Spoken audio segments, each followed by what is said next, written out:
car sits down on the ground. I'm pretty sure it's already flat.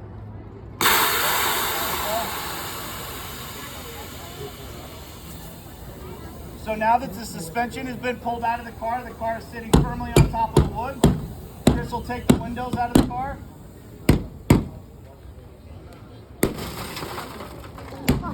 We take the windows out of the car so that we don't actually have that happen while we have a patient inside the car. We're doing it controlled, and we can make sure that the glass goes where we're going. So the first thing that we're going to do is we're going to actually do a fender crush. We're going to bring in our spreaders. The spreaders also have a name, the Jaws of Life. That's by the manufacturer. Chris will come in and crush the fender.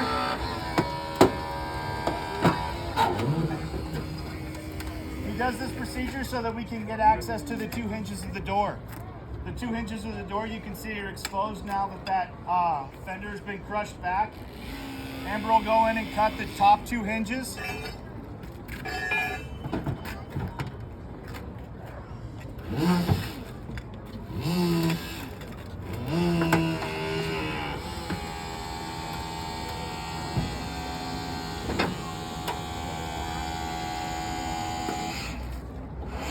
So we carry three hydraulic tools. We carry a spreader, that's the one that Chris sees, that you see Chris holding. We carry a cutter, and then we carry a ram. Anything that we use that actually pushes creates kinetic energy inside of the vehicle. The cutter is the only one that actually removes it. So we actually can cut the steel to relax it so that we don't get a big bang or a big pop. So that's why we're cutting the hinges. The hinges are the most reinforced part of the vehicle, obviously, because that's where the bolts go through, that's where the hinges are. So if we just spread or move that steel, that'll actually pop and it'll shoot the door off, as opposed to being nice and controlled. So we'll see the door pop in just a second. That'll be the last bit.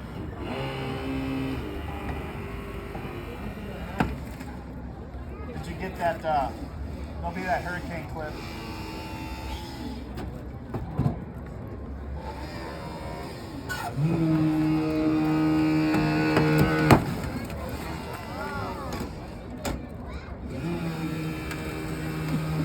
So then what we'll do is we'll pry the door out across its pin in the back.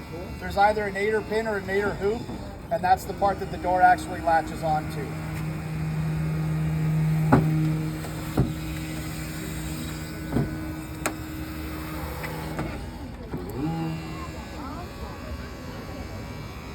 Is that locked? Should just be able to grab the handle now.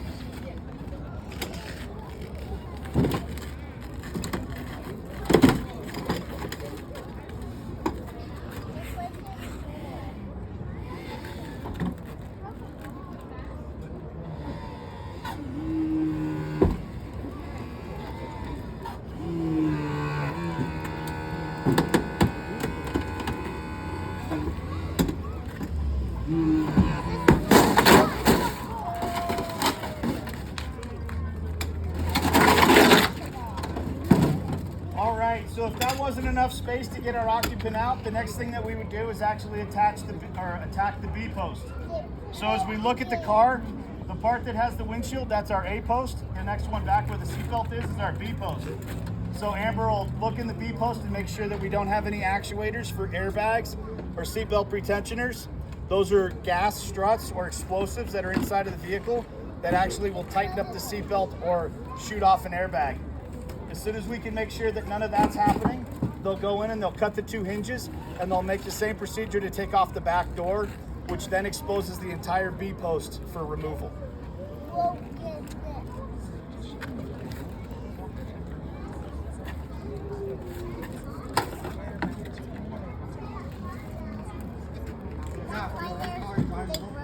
Nope.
now that our two doors are off, they'll take the B post.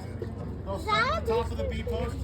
You'll see the car relax because we're actually taking out part of what is the reinforcement or the patient compartment. So the car will actually kind of buckle just a little bit because we're taking out that support system.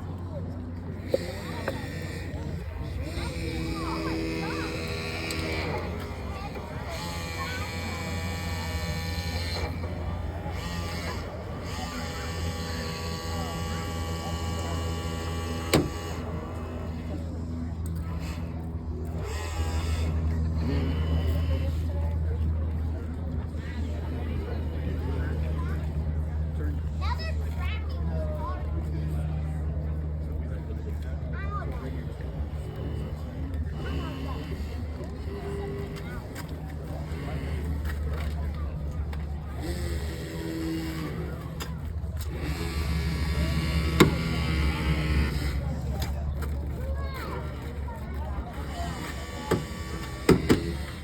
James, is there a wasp on my left arm sleeve?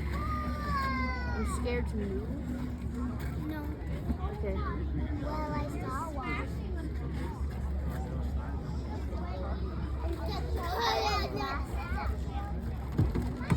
Oh my gosh! Oh, never mind. It was just my paper.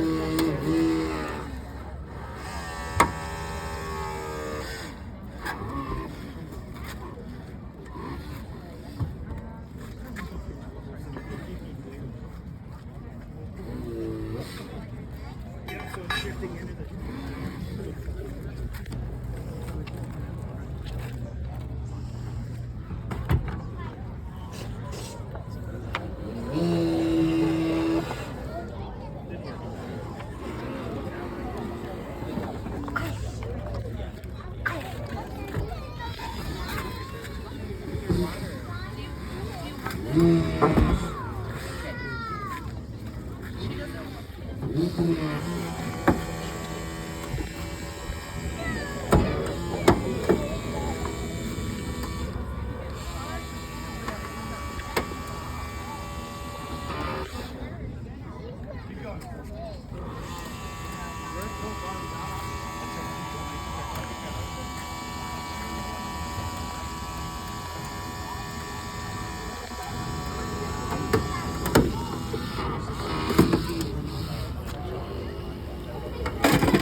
So at this point, we've taken both doors off, removed the B post.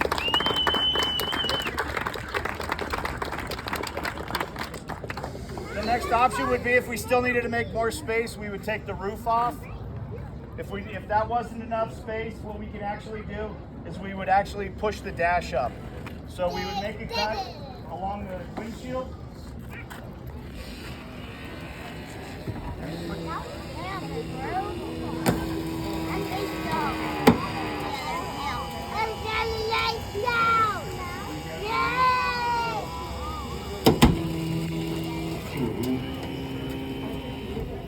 So we're gonna take the wedge cut at the bottom.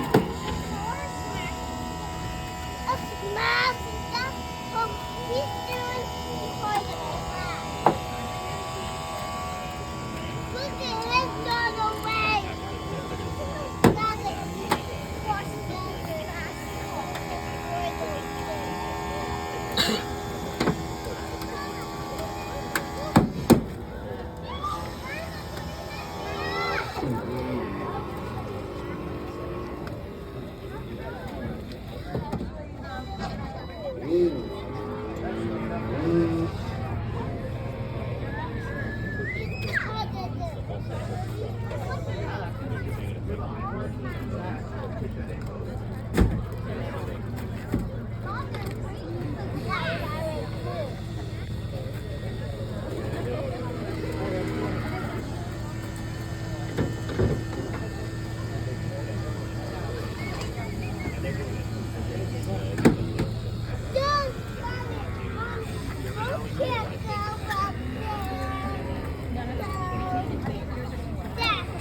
So this is actually the ram, and what we're doing is they created a place for the ram to sit up against the bottom of the B post that we removed. They're going to grab the top of the A post.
So right there, all that we're looking for is 3 to 4 inches of the dash being lifted off of somebody's waist or somebody's lap, because they'll submarine underneath the car. And what we've been able to do is create that gap space. So now that we've moved that steering wheel up 4 inches, we can get anybody out of that car. Awesome. Thank you.